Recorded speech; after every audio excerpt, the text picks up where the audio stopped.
Ba ba ba blah ba ba ba ba ba ba ba ba ba ba ba ba ba ba. This is one heck of a load. Yeah, that's right. This is another record haul, and this one is one of the biggest ones that I have. For those of you that wasn't following my channel for too long, this past year for Lent, I gave up buying records, which meant that once that was lifted, I went a little bit overboard in terms of the buying. I've had to kind of like cut myself off again and no more buying until like August. So you can only guess what the size of that load's going to be once it comes through. So no real rhyme or reason. These are just the records that I picked up during the spring. And also, I'm going to be wearing this shirt a lot because I friggin' love the Munch Squad. I love my brother and me. And the sweatshirt just came in yesterday. So if like the next several videos feature me wearing this sweatshirt, it's because I refuse to remove it. First 8 of these albums are mystery packs. Up here in North Bay, we've got Waxman, and he has a mystery pack where it's $3 for 4 records. You don't know what's going to be in it. It could be great, it could be not. And these are the first, I bought 2. And so these are those. First one up is Anne Marie. Talk It Over in the Morning. I'm not a big fan of Anne Marie, but I know my girlfriend loves her, so keeping it in the collection more for her. Next one is one that I really liked. It's the Mantovani, The Romantic Moods. Very, very good stuff. I love this type of music, you know, very classical, very...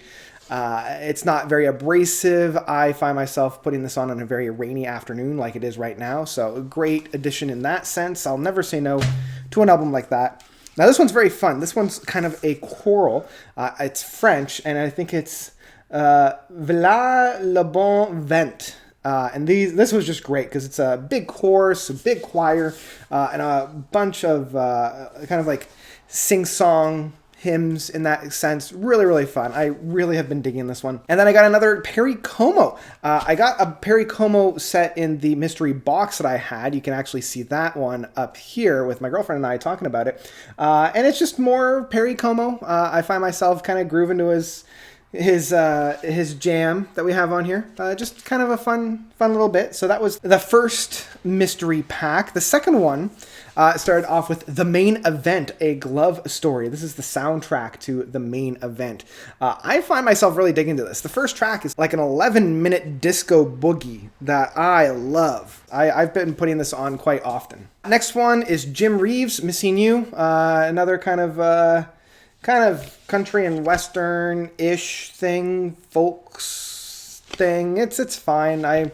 We'll see if it stays in my collection over a year. Then we have Bontafane, Return to Carnegie Hall. I was kind of hoping for more music. This is a lot more of like audience engagement and participation. Like I love Belafonte. I love his voice. He's got the voice of an angel. And I love a lot of his like dynamic on stage.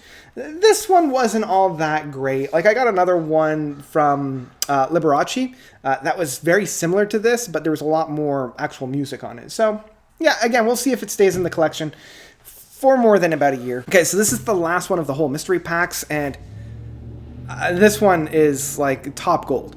This is James' last Non-Stop Dancing 8.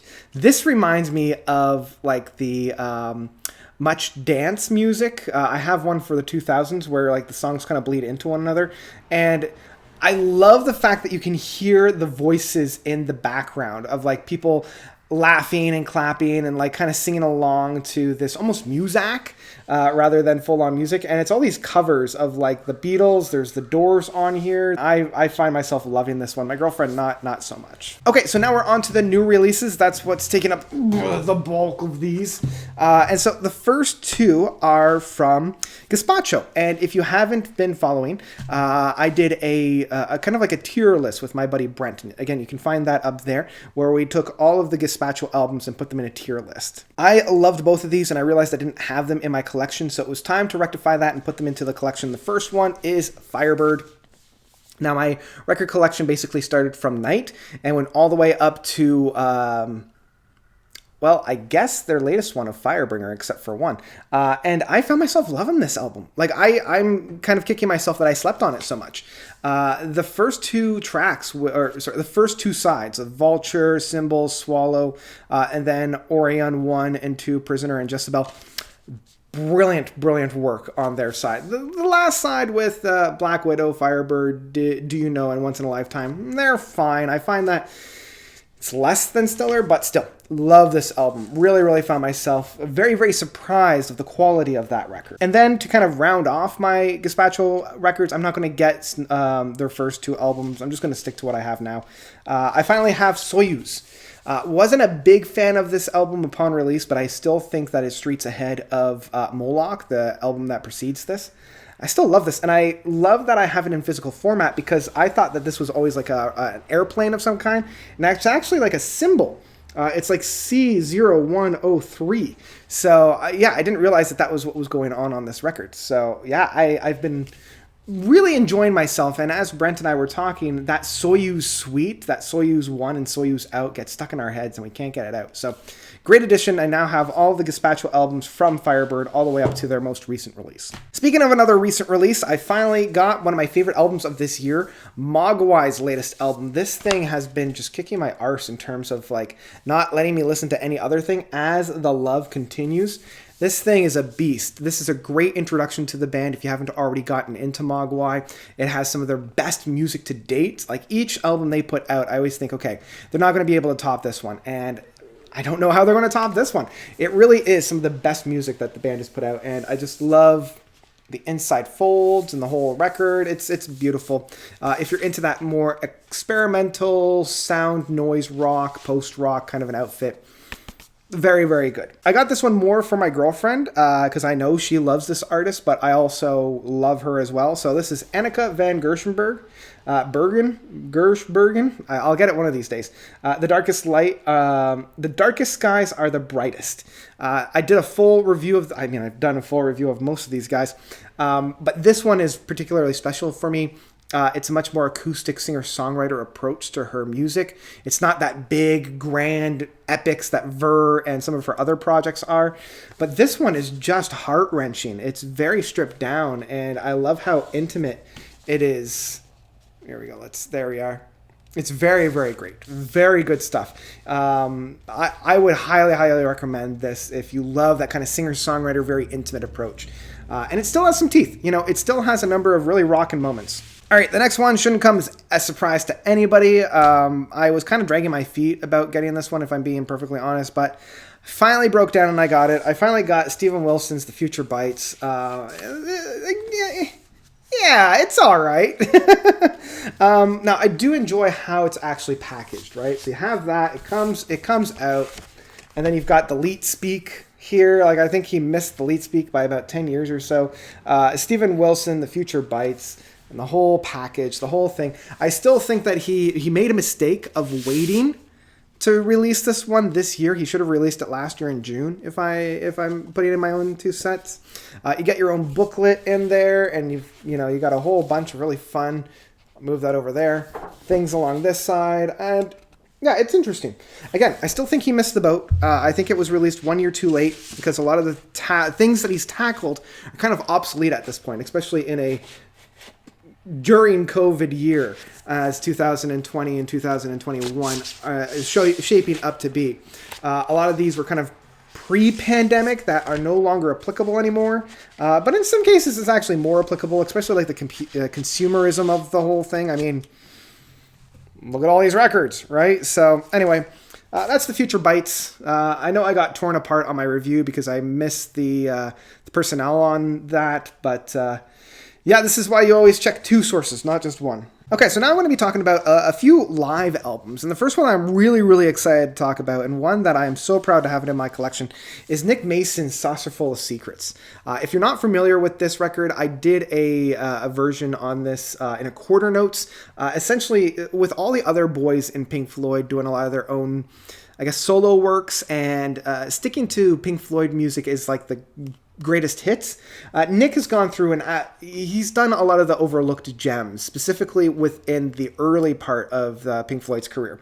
So this is tackling everything from Piper at the Gates of Dawn all the way up until Metal. Like, I think there's a couple tracks, maybe one or two from Metal, but he's like really, really looking in on like Saucer Full of Secrets, as the title is, but you're also getting things from like More, from Obscured by Clouds, from Atom Heart Mother. Like, the Atom Heart Mother is on here, not the whole thing. It's kind of, you know, chopped up into a 9-minute suite with If being right in the middle. But Atom Heart Mother is on this record, so that alone was enough for me to have it. So it takes a look at more of the psychedelic side of things, and I loved it. I had to have it in my collection. So yeah, if you haven't already listened to it, please, I beg you, go out and listen to it, because it's just fantastic work, especially with Pink Floyd putting out so many new live recordings from like the 80s and 90s. This guy is focusing in on the 60s and early 70s. So yay. Highly recommended. Go out and check it out. Another one, this is probably one of my favorite live recordings ever, and it was released last year. That is Lost and Found from Riverside live in Tilburg. Holy jeez, every time I listen to this, I get more out of it. It is one of the, as I mentioned, one of the greatest live performances from any band. This was right before Petrov passed away, unfortunately, so this is one of his last recordings. And I do love the fact that when you open up the gatefold, you know, you get so many great pictures of the guy, just really like hammering away on his own little world there. And I mean, I was blessed enough to actually see this concert. So, I mean, not in Tilburg, obviously, when they came to Toronto.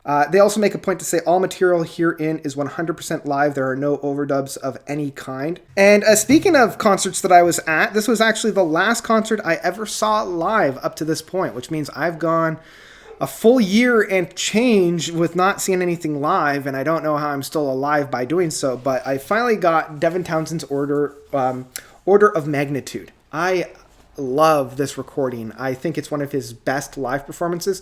Like, this and the Retinal Circus kind of go hand in hand of which one's my favorite. I still like the Retinal Circus maybe just a little bit more because of the breadth of material that's found on that, because it's so long and it covers quite a bit of his past discography. I do enjoy the actual presentation of the tracks that are found on here. I love the musicianships. Like, Devin really went out of his way to find the top tier musicians to play on here. And I also love the song selection. He does focus quite a bit of the record on Empath, because it is Empath Live Volume 1. I'm a little bit disappointed that Singularity isn't on here, but I also kind of understand that's 20 minutes worth of music that you could devote to other tracks. So I get it. And I also love how much key is on this album. Like, we have Gato, Heaven's End, Coast, that really, like, Key is one of my favorite Devin Townsend projects, so having a lot of dedicated space to that, it really makes me happy. The one thing that I will say is this is the most bizarre way that I've seen a triple disc be presented. Now, most of the time, and I actually did this intentionally, most of the time when you get 3 records, you see kind of like what Riverside did. So you get a gatefold, and you have 2 records in the one, so you have, you know, 1 and 2, and then the third is just kind of lonely on its other side. Or you might get something like a little bit more fun or interesting, like, let's see here, and I've got my Yes songs in here somewhere. Now, I apologize for the front cover. It's my uncle's copy, and he used to cut. Or it's something like Yes songs, where you've got kind of like the tri-fold or whatever you've got. So you have like the one record coming out here, one record coming out here, and the other record coming out here. Or, let's see if I can find my Emerson, Lake and Palmer record. Oh wait, no, I can just actually lift up. Or it's something like I've got for the Similitude of a Dream, right? Where you've got the fold out on the one side, so you have the one gatefold, and then the other side is like this, right? So you have a record in each sleeve. So you've got a whole bunch of different options of how you want to structure and create and package your LP when it has 3 discs. This one's the most strange, because if you look, there's actually 2 records in this little box that it comes in. So you take off the box, you see? So now you have 2 records. You've got the one traditional gatefold that has record 1 and 2.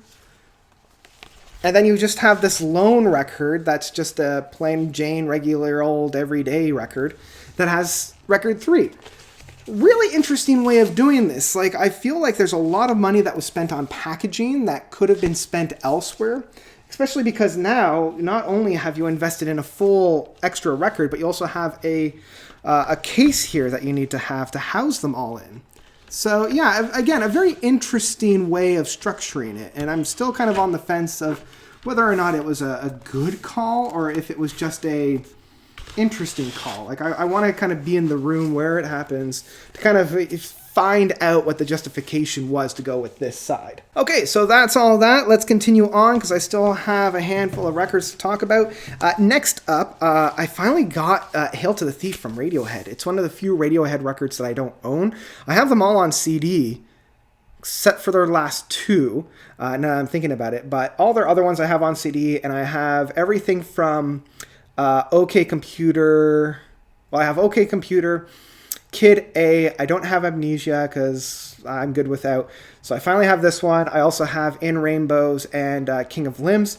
So I finally got this guy. And when this first came out, this was one of the first instances of a record that I was disappointed in. I mean, it came off of the 1-2 punch of OK Computer, Kid A, and Amnesia, and I don't know. I didn't get it. I didn't understand it. I didn't connect with it. And I think as the years have gone by, this thing has matured like aged wine, and it is one of my favorite Radiohead projects now.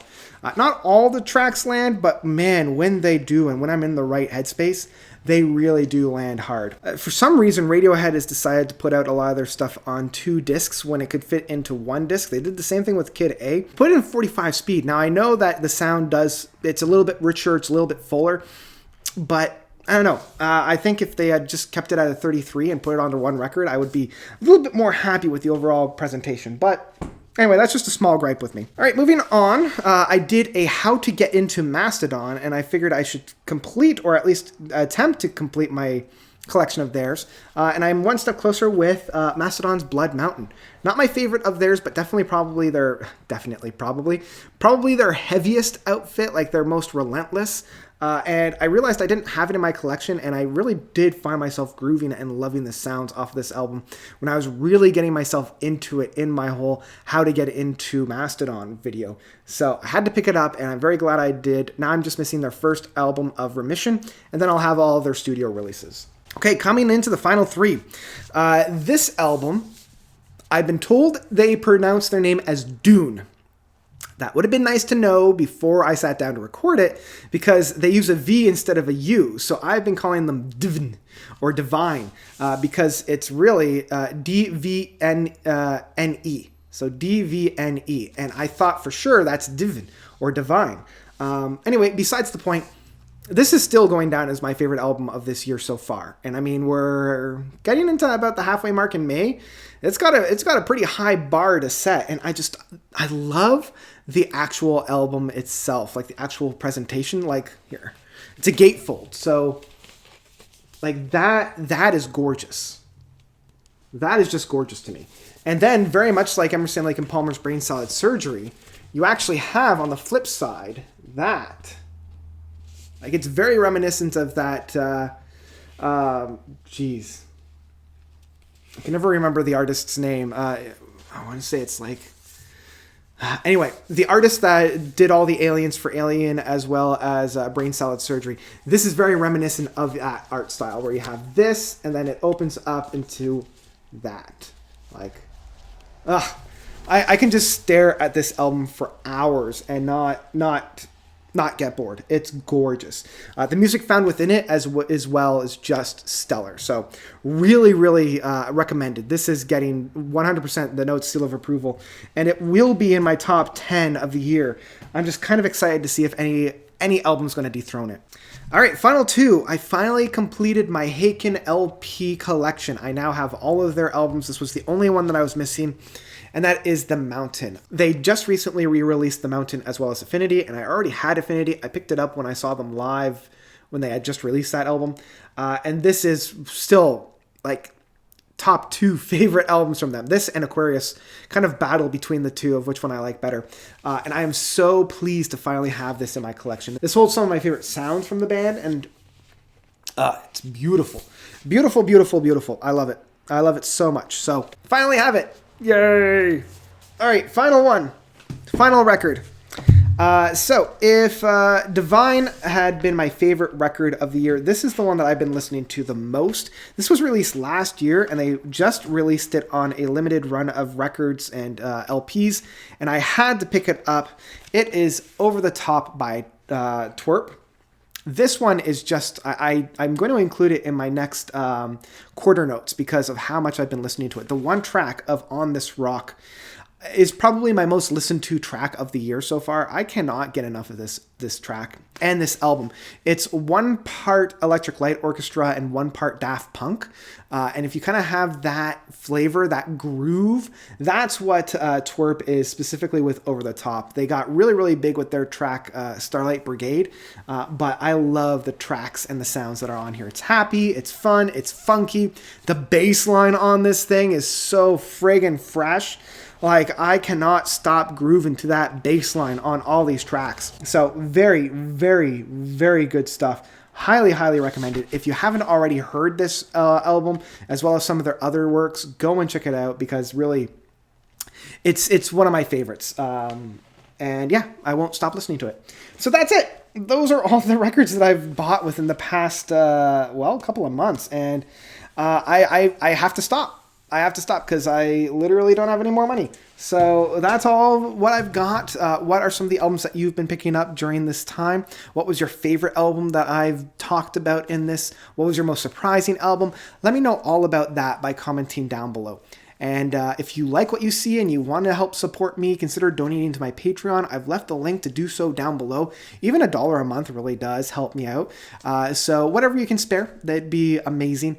And you get really cool perks, like you get your name at the end credits, which is really, really fun. And if you want to see more of this and you want to get more of me, you can check out my tabletop role-playing game channel, because I can speak. I've left the link below. It's notes on tabletop role-playing games or notes on TTRPG. I just put out a video talking about one of my favorite games of Paranoia. And yeah, it's still fresh. It's still new. So if you want to be one of those lucky few to like, I was a subscriber of him before he even broke 100 subscribers, you can have that bragging right. As well as my podcast, Quid Pro Quo. You can listen to it wherever you get your podcasts, or you can subscribe to the YouTube channel where I upload those that people say, yeah, you can send my face out onto the internet. And that's all I got. That's all I got for today. So thank you all so much for watching. As always, you guys are definitely the best. And until next time, notes out.